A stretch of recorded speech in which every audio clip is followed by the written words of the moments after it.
I want you to picture this. A 42-year-old software engineer. Oh. A guy with a six-figure salary. Like a presumably very logical, rational mind. Right, you'd think so. Yeah. Well, this guy recently drained $30,000 from his 401k retirement fund. Wow. Just cashed it out. Completely drained it. And he didn't do this to buy a sports car or, put a down payment on a house. What did you buy? He drained his life savings to buy a jar of a digital influencer's bathwater. I mean, it sounds like a joke, but it's totally real. And why did he do it? Well, because according to the material we're diving into today, the foundational biological operating system of men has just been completely and ruthlessly hacked. Yeah, hacked is definitely the right word for what we're looking at. Welcome to the deep dive, everyone. Now, before we even begin to, unpack this absolute powder keg of a reality, I need you to do a few things right now. Hit that like button. And subscribe. Yes, hit subscribe and get comfortable because today is Wednesday, July 1st, 2026, and our mission today is reviewing this massive, dense, and frankly explosive 2025 ebook that you're absolutely going to want to buy. Seriously, it's a manual. It is. I am telling you right now, open up a new tab, go to Amazon Kindle or Google Play Books and grab a copy of Shattering Illusions, a red pill guide to reality by Conrad Riker. And you really need to follow the author at Conrad Riker on Substack too. Right, because that's where the architecture for this entire worldview is basically being built out in real time. We are looking at a stack of material aimed squarely at a very specific audience. We're talking men's rights advocates, red-pilled men, And really anyone out there who is desperately trying to understand the history and, the current state of modern institutions. Institutions that, according to Riker, have been entirely captured by feminist and Marxist ideology. Exactly. It is a genuinely heavy stack of material. It really is. I mean, Riker's book, it operates less as a traditional sociological text and much more as a tactile survival guide. Yeah, survival guide for the modern man. Right. He's digging into the mechanics of sexual economics, systemic legal bias, and what he refers to as the inescapable biological blueprint of human dominance. But okay, wait. Before we wade into these waters, because they are deep and they are controversial, Very controversial. we absolutely must establish the framework for this conversation. What we are executing today is an impartial, analytical exploration of highly charged political, cultural, and social material. I am so glad you paused to emphasize that. It is absolutely crucial. I want to make this perfectly clear to you listening right now. Neither of us here at the Deep Dive are taking sides. No, we are not endorsing the viewpoints, the political framing, or the sociological claims made in Riker's book. Not at all. Our job is just to neutrally dissect his arguments, audit his data points, and kind of map out his overarching worldview. Right. The goal is to understand exactly what this massive cultural movement is actually saying straight from the primary source. Yeah, to explain the mechanisms behind his claims. We are just the guides to the text you've asked us to look at. Precisely. And to truly grasp the architecture of Riker's argument, Yeah. you can't just start by looking at modern corporate HR departments or dating apps. No, you have to go deeper. Much deeper. Riker's foundational premise, like the bedrock upon which this entire philosophy rests, is that human biology is the root code. The biological operating system. Exactly. He argues that before you can even begin to comprehend the capture of modern institutions, you have to understand the biological operating system of men. In his framework, biology is this immutable, hard-coded reality. And all of modern society is basically just untested software trying and utterly failing to override it, yes. Which brings up this really compelling tension right out of the gate, because Riker comes out swinging with this core thesis, right? He pulls no punches. He says testosterone built civilizations, but now modern society aggressively pathologizes it as toxic. Toxic masculinity. Right. He builds this narrative that the very biological fuel, like a hormonal drive that caused men to build cities, bridge oceans, fight wars. Establish the modern infrastructure we literally all rely on. Exactly. He says that drive is currently being treated by the culture as a psychological disease. And, he doesn't just make that as some philosophical claim. He brings a mountain of receipts. Yeah, the data he pulls is wild. For instance, he points to data tracking Wall Street traders. The trading floor data is fascinating. He highlights research showing that traders with higher baseline testosterone levels actually outperform their peers by 18%. 18%. That's a massive market advantage. It's huge. And he uses this to argue that biology simply does not care about modern sensibilities or feelings. Like the raw, unfiltered market actively rewards that primal risk-taking drive. Let's unpack the mechanism behind that Wall Street data, though, because Riker spends a lot of time on the why. Right, it's not just about being aggressive. No, it fundamentally alters risk profiling and pattern recognition under extreme stress. Riker's framework suggests that this specific hormonal profile dampens the amygdala's fear response. The amygdala, so that's the fear center of the brain. Right, it dampens that while simultaneously heightening dopamine receptor sensitivity. So in a high-stakes environment like a trading floor. Which basically mimics the evolutionary pressures of a hunt, right, or a battlefield. Exactly. The male operating system is functioning exactly as designed. But what Riker finds so alarming is the contrast between that primal evolutionary drive and the sterilized modern environment. The cubicle. Right. And he cites the famous Harvard grant study to really drive this home. Oh man, the Harvard study, that's the one that tracked a cohort of men for almost 80 years, right? Yeah, it's one of the most comprehensive longitudinal studies on human development in history. And Riker isolates a very specific finding from that massive data set. That married men, specifically those operating within a traditional family hierarchy where they serve as the primary provider and protector, they live a full decade longer on average. A full decade, wow. And Riker interprets this not as, a victory for modern medical care or having a wife remind you to go to the doctor. Right. He sees it as proof that evolution actively and biologically rewards men who play its specific game.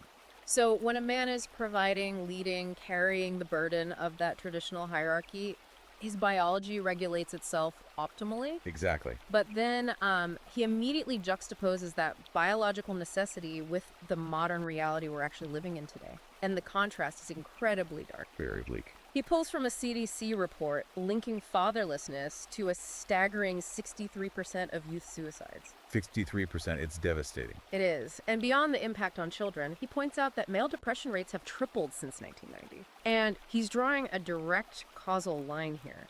He doesn't view this tripling of depression as some mysterious medical anomaly.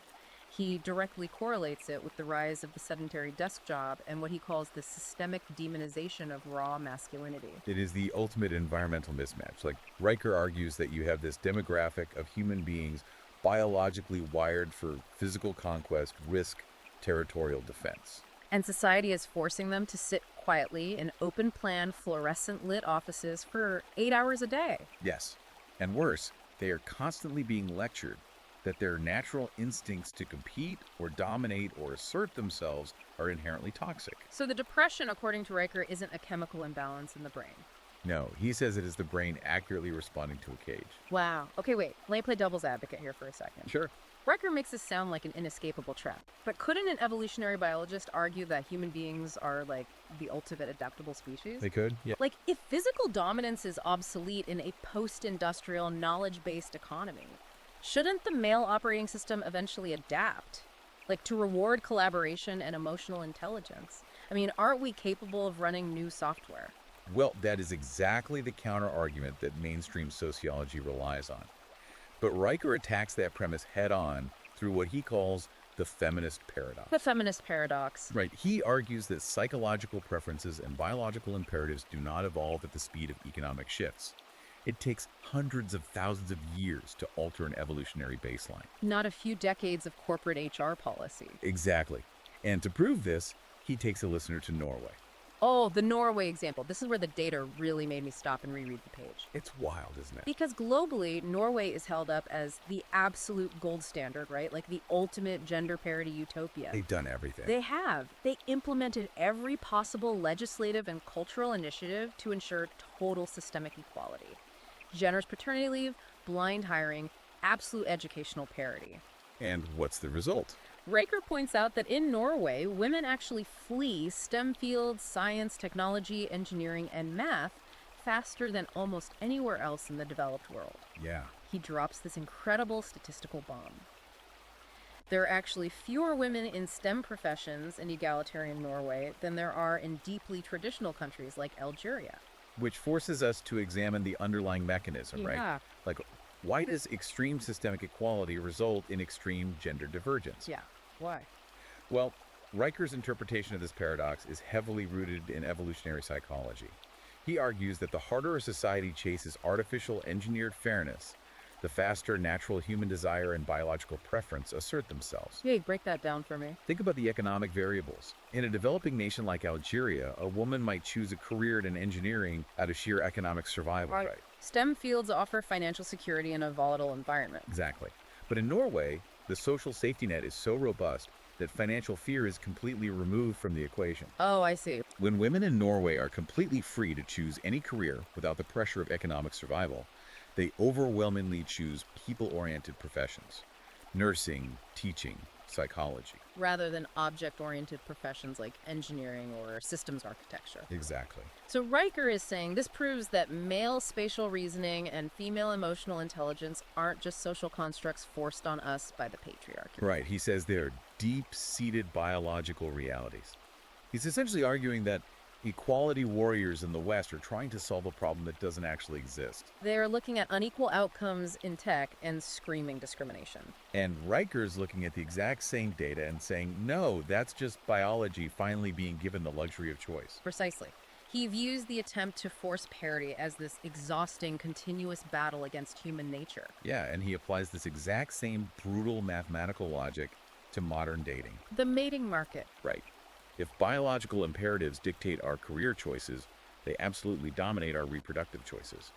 This leads him to a deep analysis of Tinder and modern dating apps. Oh, the Gemini coefficient stuff. Yes, he applies the Gini coefficient, which is a statistical measure of economic inequality, directly to the mating market. Now, we've all heard the colloquial 80-20 rule in dating, online. Sure. But Riker doesn't treat it as just some casual observation. He frames it as a biological absolute that technology has hyper-accelerated. Hyper-accelerated is key here. He states that the top 20% of men on these apps are hoarding 80% of the romantic and sexual access. And the mechanism here is fascinating, because he argues that despite decades of societal programming, despite women being told by magazines, media, feminism, that they should want a sensitive, vulnerable, egalitarian partner, female desire still overwhelmingly orbits around traditional markers of dominance. right, when you give people a digital interface with infinite choices, the egalitarian conditioning vanishes, and the primal biology takes over. Biology always wins.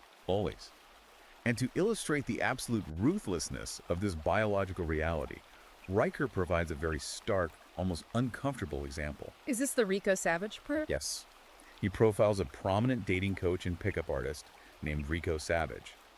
Now, Savage isn't teaching men to be sensitive listeners. No, definitely not. According to Riker, Savage reportedly made $600,000 in 2023 alone teaching a specific technique. I couldn't believe this when I read it. He calls it psychopathic eye contact. Psychopathic eye contact. Just the phrase itself sounds like something out of a thriller, not a dating manual. It does. But Riker anchors this controversial practice in hard empirical science. Unpack that. He unpacks a 2018 research study from UCLA focused on ocular neurology. This study confirmed that women's pupils dilate 45% faster when they are exposed to unbroken gaze patterns that mimic predatory focus. Predatory focus. Wow. The sympathetic nervous system physically responds to the markers of a predator. So Riker's point in bringing this up isn't to praise Rico Savage's ethics. Not at all. His point is that Savage's clients are acting as cold pragmatists. They recognize that succeeding in modern romance isn't about being a good man by the standards of modern HR departments. Right. It is entirely about weaponizing evolutionary triggers. Exactly. The female brain, according to the neurology study, responds to predatory focus the same way a moth responds to a flame. It bypasses the conscious, egalitarian mind entirely. So if biology is this hard-coded operating system, I keep coming back to a specific metaphor. What's that?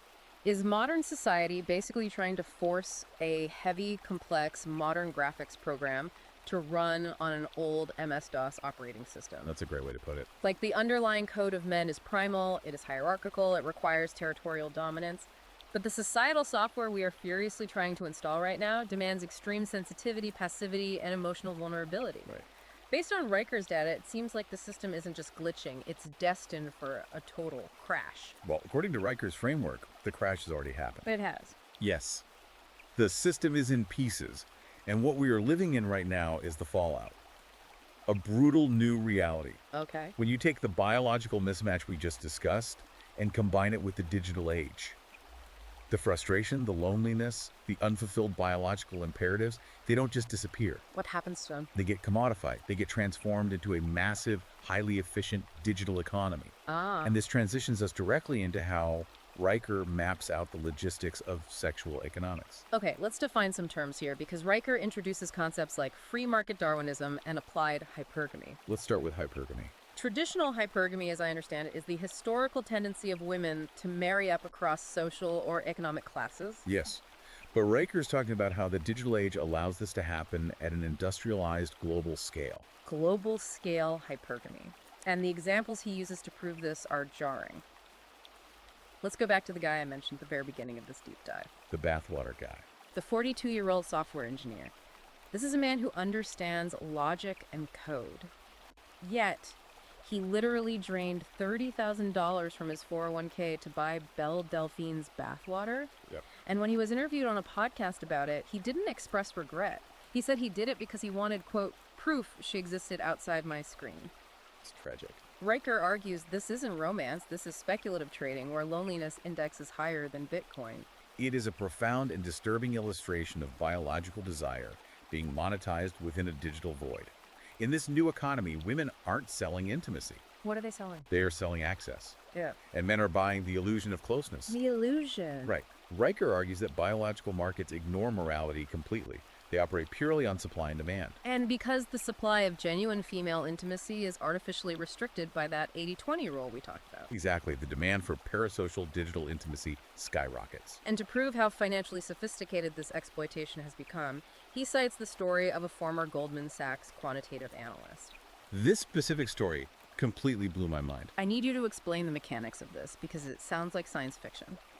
This Goldman Sachs quant took complex financial models and applied them to his girlfriend's OnlyFans page. That's exactly what he did. Specifically, he utilized Black-Scholes models. Okay, for context, the Black-Scholes model is a mathematical equation used in the traditional finance world. Right, to estimate the theoretical value of derivatives, specifically European-style options contracts. Right. It calculates the premium of an option based on variables like the asset's current price, the strike price, time until expiration, and crucially, volatility. Volatility is the key. This quant realized that a digital subscription to an OnlyFans model operates very much like a financial derivative. How so? The asset is the parasocial relationship. And he discovered that the key driver of the premium wasn't just physical attractiveness. It wasn't. No, it was emotional volatility. So how did he actually apply this? What was the outcome? He isolated a specific niche of content, what the platform calls cuckolding content, and he tracked its performance metrics against traditional financial assets. By applying the Black-Scholes logic to user retention and tip behavior, he found that the volatility index for this specific genre of digital humiliation outperformed Bitcoin by 327% over a 12-month period. Wait, 327%. Yes. That is a return on investment that would make any hedge fund manager on earth lose their mind. It is staggering. Riker coins a term for this specific economic metric, What is it? cuckoldry yield. Cuckoldry yield. Wow. He explains the underlying psychology here. Men are now paying massive financial premiums to watch women they will never touch, interacting with men who represent the top 20% of the biological hierarchy. It creates a sort of sexual carry trade. Exactly. Men are financing their own evolutionary obsolescence. That is a brutal phrase. Financing their own evolutionary obsolescence. And the macroeconomic data Riker presents to back up the scale of this economy is undeniable. He references leaked IRS data. Right. Yes. Showing that female content creators on these platforms vacuum up an astounding 97% of the total platform revenue. 97%. It is a one-way wealth transfer of historic proportions. And the psychological toll this takes is backed up by academic research. Riker cites researchers at the University of Leicester who studied the spending habits of male consumers on these platforms. And what did they find? They found that 41% of male subscribers actively lie about their spending. Almost half. Yeah, they are hiding credit card statements from their wives, lying to their bosses, and lying to themselves. The shame isn't a byproduct of the business model. The shame is the business model. Exactly. Riker's framework dictates that this modern simping, as the culture calls it, isn't discretionary spending. What is it then? In this new system, it is functionally mandatory for a vast swath of the male population. Well, functionally. Every subscription fee, every digital tip essentially acts as a tax levied on the bottom 80% of men to fund the lifestyle of the women who are chasing the top 80% of men. A tax. Wow. However, Riker makes a very nuanced historical point here. He says the exploitation of male desperation isn't entirely new. Right. The biological vulnerability has always been there. It's just the scale and the platform that have changed. He draws a brilliant historical parallel to the 1920s. The flapper story. Yeah, he talks about how back then companies would hire flappers to stage fake fainting spells in the middle of crowded drugstores. Yeah.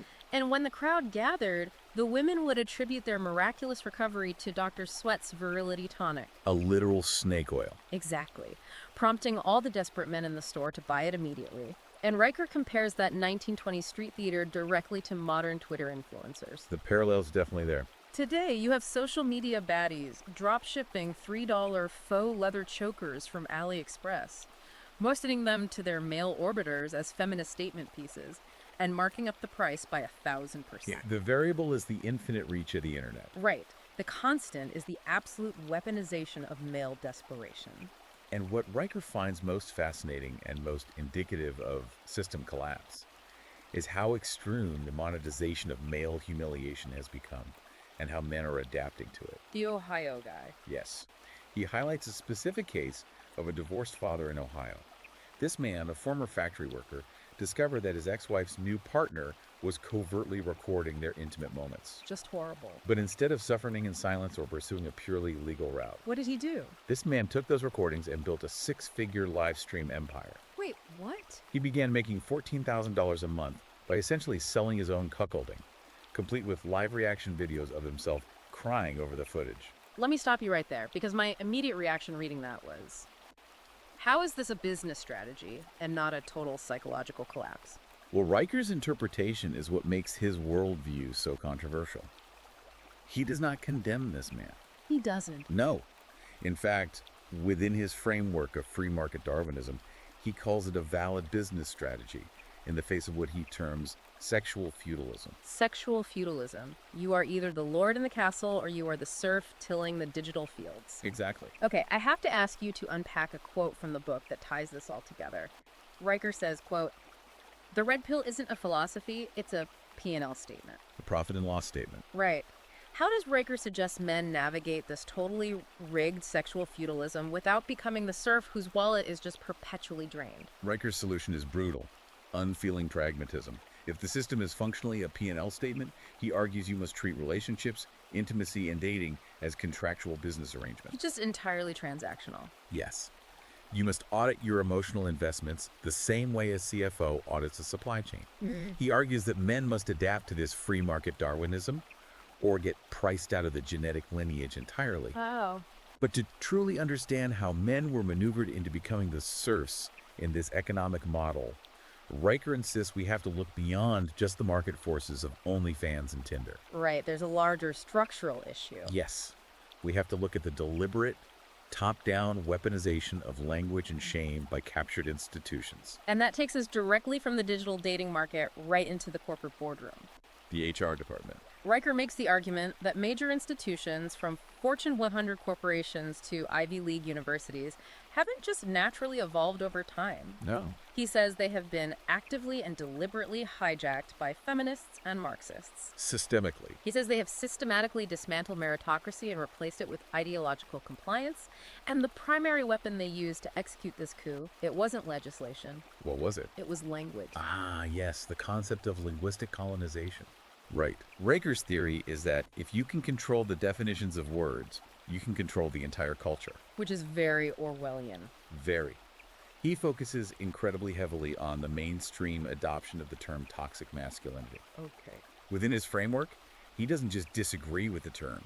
He views it as a linguistic guillotine, designed specifically to force behavioral compliance from men. A linguistic guillotine. And to explain the psychological mechanism at play, he compares the modern HR usage of this phrase directly to the Maoist Red Guards during the Cultural Revolution in China. See, that is a massive historical leap. Walk me through the psychological parallels he's drawing there. During the Cultural Revolution, the Red Guards demanded constant public self-criticism from dissident scholars and anyone deemed a class enemy. Right, the struggle sessions. Exactly. The goal wasn't to prove a specific crime. The goal was the struggle session itself. The forced public humiliation broke the individual's will and signaled compliance to the state. So how does that apply to today? Riker argues that modern diversity and inclusion seminars operate on the exact same psychological architecture. Really? Men are brought into a room and asked to identify their inherent toxicity and privilege. The accusation requires no objective evidence of wrongdoing, Just the accusation itself. merely fervent delivery by the accuser. The process of apologizing for your immutable traits is the mechanism of submission. He also compares it to the Salem witch trials. Yes, that's another striking comparison. He says that in the 1600s, they burned women who talked too much, who stepped outside the bounds of polite society. Right. And today, he argues, the modern corporate bonfires consume men who don't talk enough. Men who refuse to show enough vulnerability, who refuse to engage in the emotional performativity required by modern HR. It's a fascinating inversion. And he backs up the impact of this ideological purge with hard employment data. He cites Equal Employment Opportunity Commission, or EEOC, filings, claiming that 54% of workers fired under the vague umbrella of culture fit are white males. He provides chilling, specific examples of how this institutional capture prioritizes ideology over competence. Often at the expense of safety, right? Absolutely.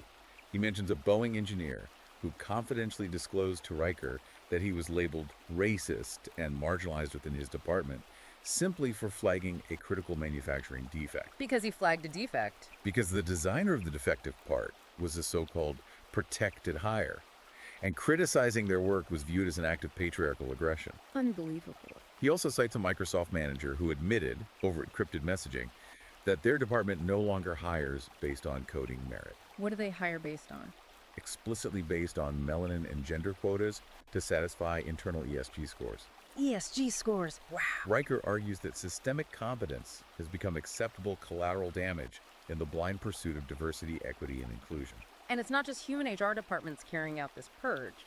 Riker points out that it is literally being coded into the technology we use every day. The AI chapter. Yeah, he dedicates a huge portion of this analysis to what he calls algorithmic apologetics and woke AI. This is perhaps one of his most forward-looking critiques. He refers to artificial intelligence as the new priesthood of wokeism. The priesthood. Large language models don't just naturally refuse to generate certain types of content. They are trained via RLHF reinforcement, learning from human feedback, to act like digital Jesuits enforcing a very specific dogma. So they're programmed to be offended. Yes, they use autocomplete and content filters to preemptively sanitize human thought. The AI is programmed to experience an activist meltdown on behalf of the user, refusing to write code or generate text that violates progressive orthodoxies. And he points out how companies pay a massive real-world financial price when they try to virtue signal this ideology to their consumer base. Oh, the Gillette ad. Yes, he dissects that infamous Gillette ad campaign, the one that lectured its own customers about toxic masculinity. It didn't go well for them. No, Riker notes that Gillette supposedly lost $8 billion in brand value following that campaign. $8 billion. It is a clear example of the P&L statement striking back. The corporate class tried to enforce ideological shame, and the biological market punished them financially. Micro examples he gives of this shame warfare are equally telling, showing how the policing of language and behavior trickles down into everyday life. Like what? He brings up a highly publicized case from 2018 where a Canadian man was threatened with a formal human rights tribunal complaint merely for holding a door open for a woman at a Toronto courthouse. He held a door open. That was the crime. Exactly. The offended party labeled the act patriarchal condescension and sought legal recourse. That's insane. Now, even though the case was ultimately laughed out of the room and dismissed, Riker notes that the psychological objective was achieved. Which was? The chilling effect on male behavior was global. It sent a message. Your traditional instincts to protect or assist are now actionable offenses. The hypocrisy of the system is what Riker attacks next. He looks at the University of California, Berkeley. Berkeley settled a lawsuit with a men's group after campus administrators labeled their meetings toxic, exclusionary, and a threat to campus safety. But here is the mechanism of the double standard. Right, wait till you hear this. That exact same year, the campus hosted 14 female-only career workshops, heavily funded by the university, with zero pushback from the administration. The hypocrisy, Riker says, isn't a glitch in the system. It is the operating system working as intended. So, synthesizing all of this, if modern HR departments are the new Spanish Inquisition and language is the tool of colonization, Yes. is a man refusing to use certain buzzwords or refusing to put his pronouns in his email signature basically the equivalent of an intellectual Boston Tea Party? Is this how they rebel? That is exactly the analogy Riker draws. Yeah. It was an act of quiet, steadfast, intellectual rebellion. That refusing to play the game. He advises men to completely starve the outrage economy, to view every single demand for linguistic compliance, whether it's an apology for a perceived microaggression, a forced diversity training module, or a pronoun mandate, as a fundamental test of their sovereign will. By refusing to adopt the language of the captor, you maintain your psychological independence. Exactly. But, and this is a massive caveat in Riker's book, It's that. he warns that this cultural and linguistic capture in HR and universities is just the soft power. It's the preamble. To preamble to what? To see the true, violent brutality of the system, he argues, we have to transition away from corporate culture and look at the hardest arenas of state power. Family courts, the legal system, and the education system. Man, this is where the theoretical framework becomes terrifyingly practical. Riker goes incredibly hard on the systemic bias he identifies in family courts and Title IX tribunals. He really does. And to prove his point, he doesn't just look at modern stats. He looks at the historical architecture of family law to show exactly how much the state's role has shifted. The comparison to the poor law. Right. He contrasts the 1576 English poor law with today's modern welfare state. Let's look at the math here. Under the 1576 law, the state actually fined unmarried mothers the equivalent of about $380 today for having children out of wedlock. So the financial burden of illegitimacy was placed on the parents. Exactly. But today, he says, the average single mother receives nearly $6,000 a year in temporary assistance for needy families, or TANF benefits. The mechanism Riker is exposing here is the transfer of authority. Right. His conclusion from that historical contrast is that the government didn't end male control or patriarchy. It simply usurped paternal authority for itself. The state has effectively replaced the husband. Yes. By using taxpayer money, predominantly generated by male taxpayers, he notes, to subsidize single motherhood, the state incentivizes the dissolution of the nuclear family. It removes the economic necessity of the father. And the statistics he presents on how this plays out in custody battles are incredibly grim. According to data from the National Parents Organization, men lose 82% of contested custody cases.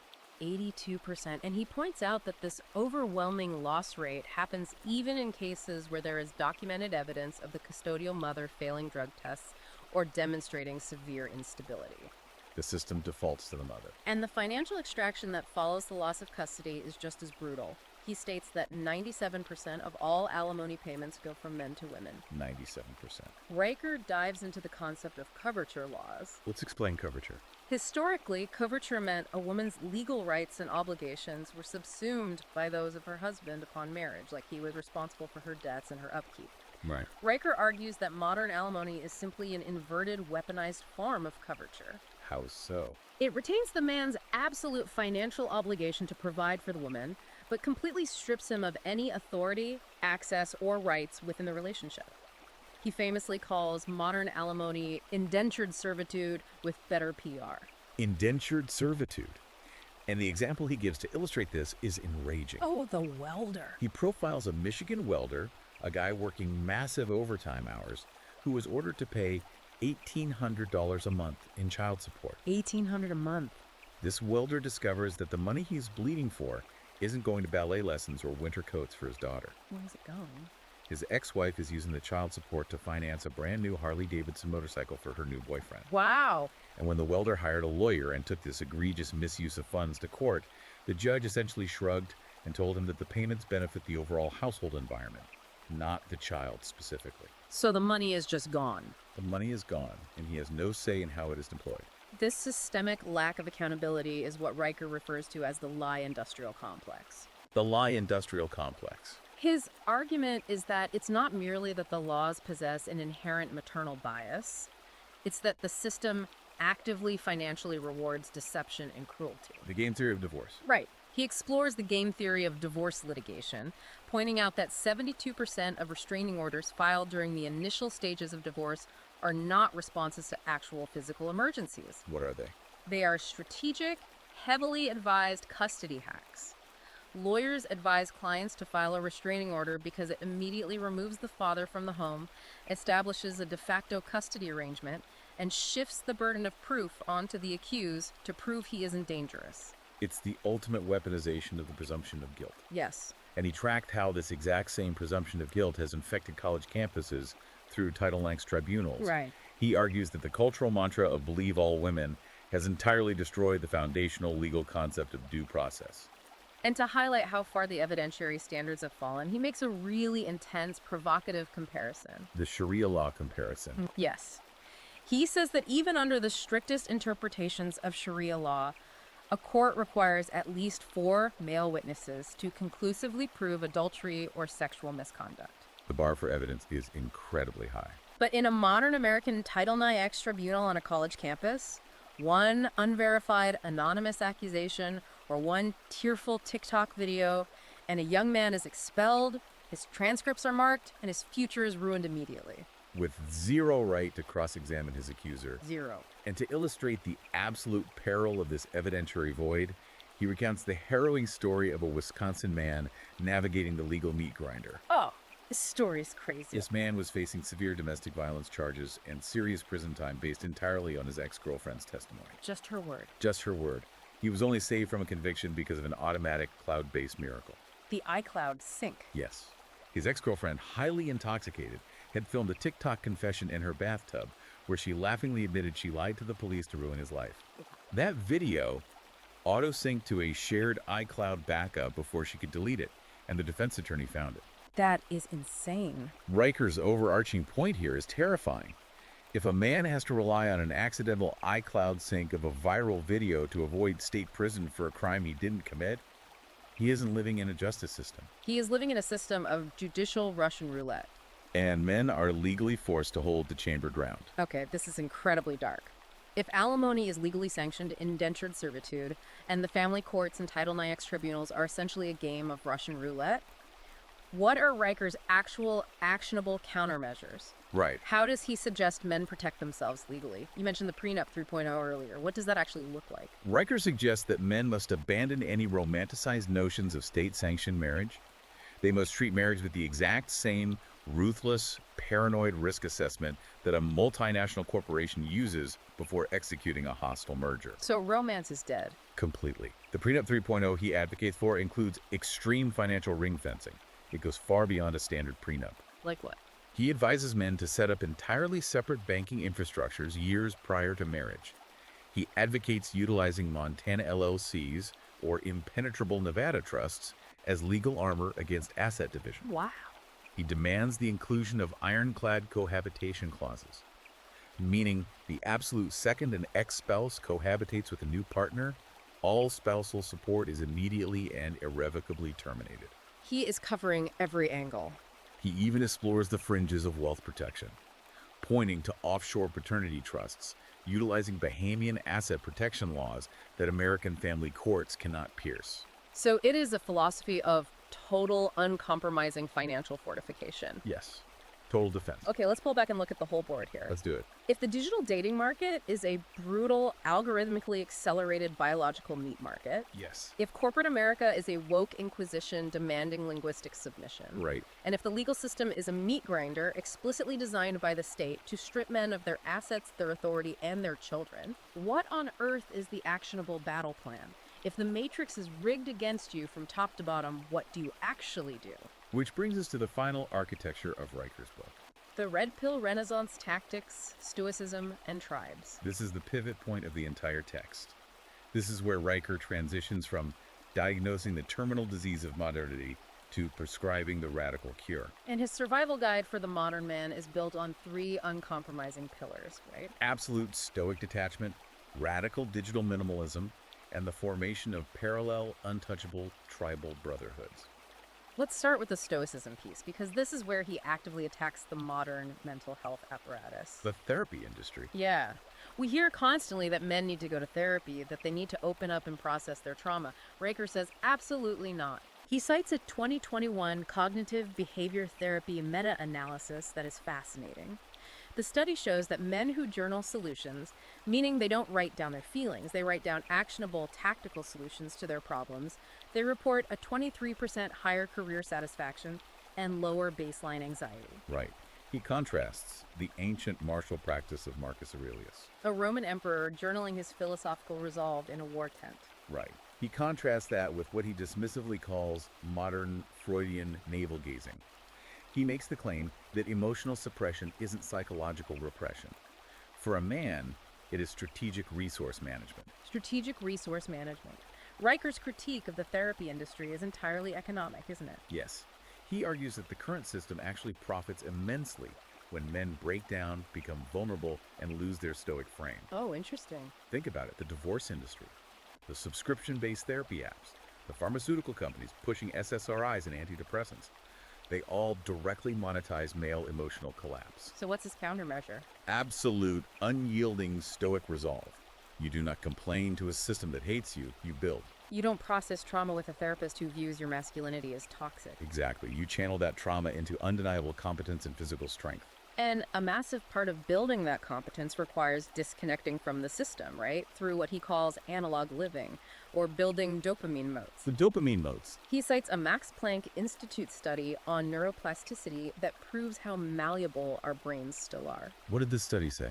It showed that executing a strict 7-day screen fast, no social media, no porn, no algorithmic feeds, completely resets dopamine receptors back to a 1980s baseline. 1980s baseline, wow. He talks about his own personal revelation with this. He replaced 3 hours of nightly doom scrolling on his phone with physically rebuilding a rusted out 1952 John Deere tractor in his garage. He swapped cheap digital dopamine for the hard-earned serotonin of mechanical competence. Right. It's about the conscious weaponization of idle time. He points to a grassroots movement in Bozeman, Montana, to illustrate this. A group that calls themselves the 30-Day Phone-Free Tribe. The 30-Day Phone-Free Tribe. These men recognized that they were addicted to the algorithmic drip of Tinder validation and Instagram outrage, so they disconnected entirely. And what did they do instead? Instead of consuming content, they learned blacksmithing, they rebuilt motorcycle engines, they cultivated actual eye-to-eye social skills around campfires. That sounds amazing, actually. And the result wasn't just that they felt better internally.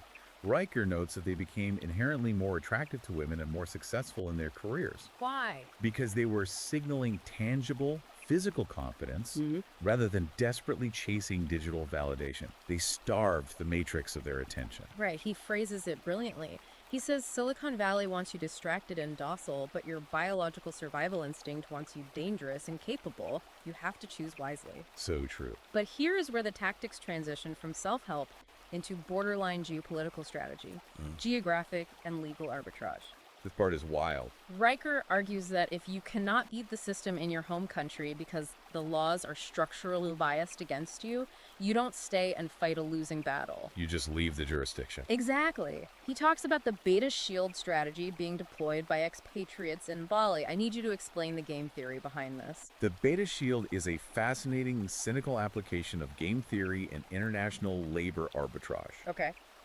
Riker describes high net worth tech entrepreneurs who move their physical operations to places like Bali to avoid crushing Western state taxes and cultural policing. Okay, makes sense. But they still have to interface with Western corporate liabilities, HR complaints, or IRS audits back home. Right.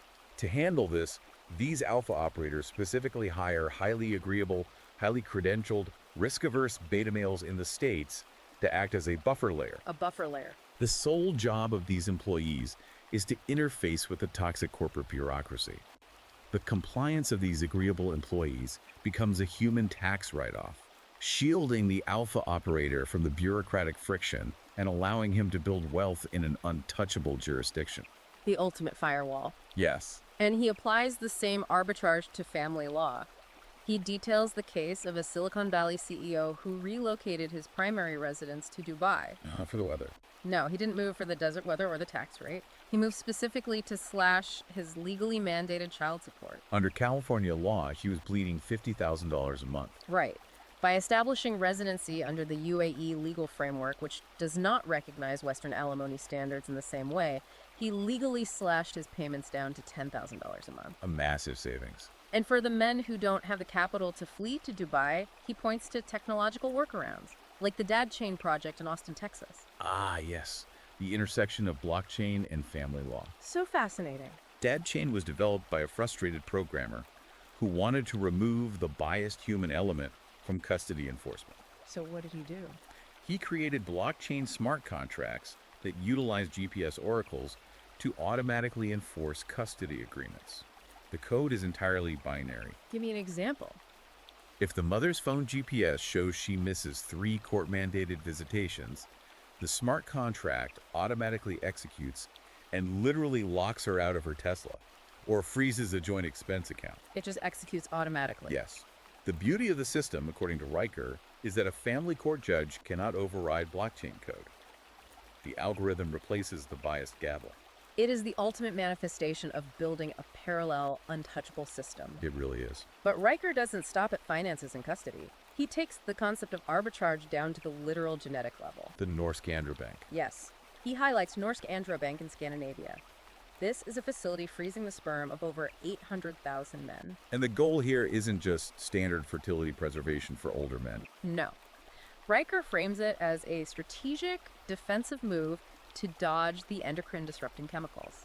The microplastics, the atrazine in the water, the processed soy. All the things that are actively destroying Western male sperm counts and testosterone levels. Exactly. It is Stone Age biological preservation logic combined with modern liquid nitrogen. And the final, most crucial element of Riker's survival guide is that you absolutely cannot execute this withdrawal alone.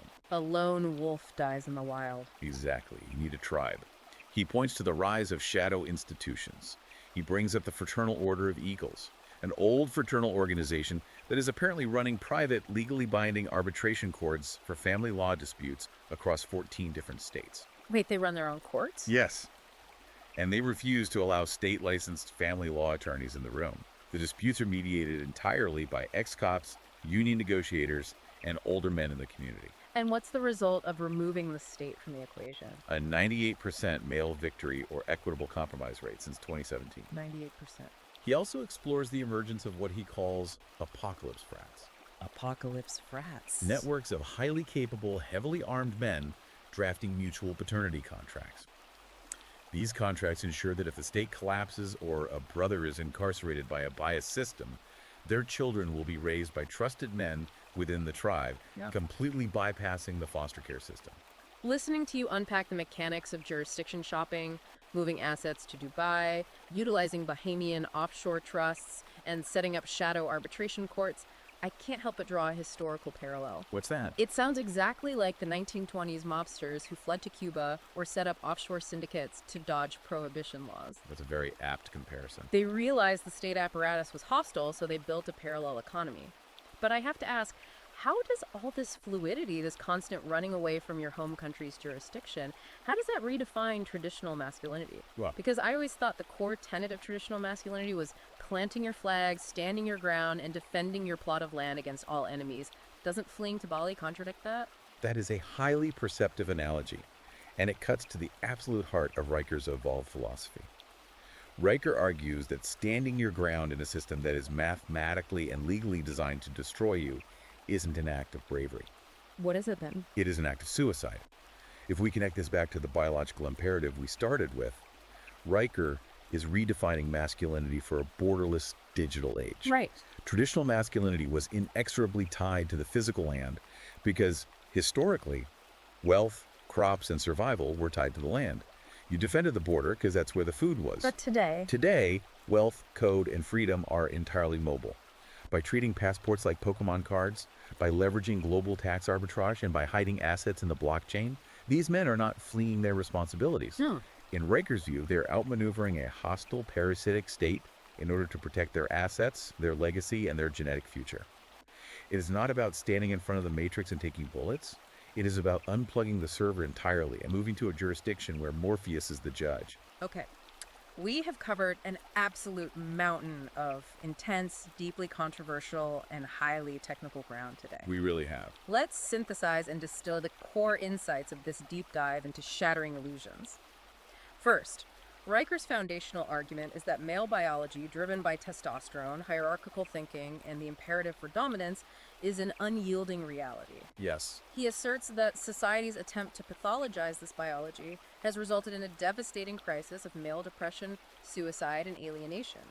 Second, he meticulously maps out how modern institutions, from the algorithmic slot machines of Tinder and OnlyFans, to the linguistic struggle sessions of corporate HR, to the financial meat grinder of family courts, have weaponized these primal male instincts. They've rigged the game. He believes the rules have been entirely rigged to extract wealth, labor, and compliance from men while offering nothing in return.